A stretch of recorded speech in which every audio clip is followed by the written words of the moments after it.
It is not expedient for me doubtless to glory. I will come to visions and revelations of the Lord. I knew a man in Christ above 14 years ago. Whether in the body, I cannot tell, or whether out of the body, I cannot tell. God knows. Such a one caught up to the third heaven. And I knew such a man, whether in the body or out of the body, I cannot tell. God knows. How that he was caught up into paradise, and heard unspeakable words, that is not lawful for a man to utter. Of such a one will I glory. Yet of myself I will not glory, but in my infirmities. For though I would desire to glory, I will not be a fool, for I will say the truth. But now I forbear, lest any man should think of me above that which he sees me to be, or that he hears of me, and lest I should be exalted above measure through the abundance of the revelations. There was given to me a thorn in the flesh, the messenger of Satan to buffet me, lest I should be exalted above measure. For this thing I besought the Lord thrice, that it might depart from me. And he said to me, My grace is sufficient for you, for my strength is made perfect in weakness. Most gladly, therefore, will I glory in my infirmities, that the power of Christ may rest upon me. Therefore I take pleasure in infirmities, in reproaches, in necessities, in persecutions, in distresses for Christ's sake. For when I am weak, then I am strong. I am become a fool in glorying. You have compelled me. For I ought to have been commended of you. For in nothing am I behind the very chiefest apostles, though I be nothing.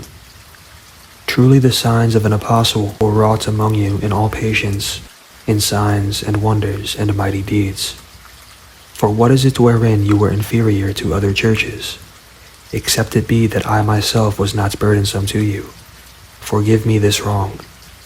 Behold, the third time I am ready to come to you, and I will not be burdensome to you. For I seek not yours, but you. For the children ought not to lay up for the parents, but the parents for the children.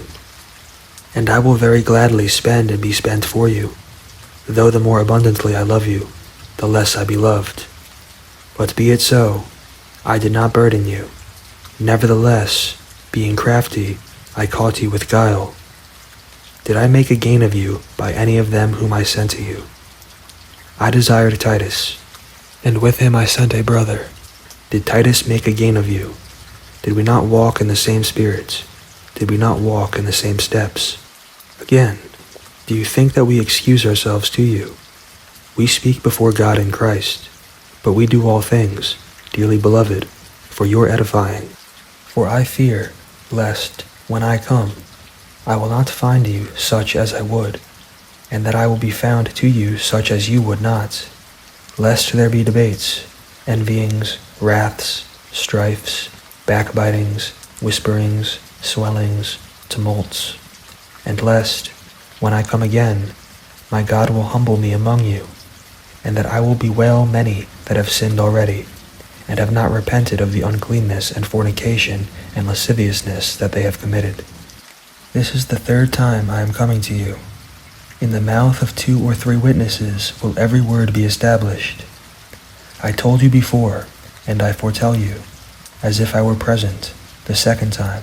And being absent now, I write to them that here have sinned, and to all other, that, if I come again, I will not spare, since you seek a proof of Christ speaking in me, which to you word is not weak, but is mighty in you.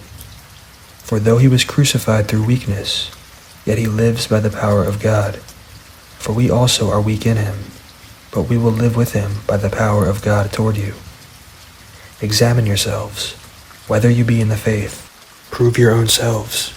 Don't you know your own selves, how that Jesus Christ is in you, except you be reprobates? But I trust that you will know that we are not reprobates. Now I pray to God that you do no evil, not that we should appear approved, but that you should do that what is honest, though we be as reprobates. For we can do nothing against the truth, but for the truth. For we are glad when we are weak, and you are strong. And this also we wish, even your perfection. Therefore I write these things being absent, lest being present I should use sharpness, according to the power that the Lord has given me to edification, and not to destruction. Finally, brethren, farewell. Be perfect, be of good comfort, be of one mind, live in peace, and the God of love and peace will be with you.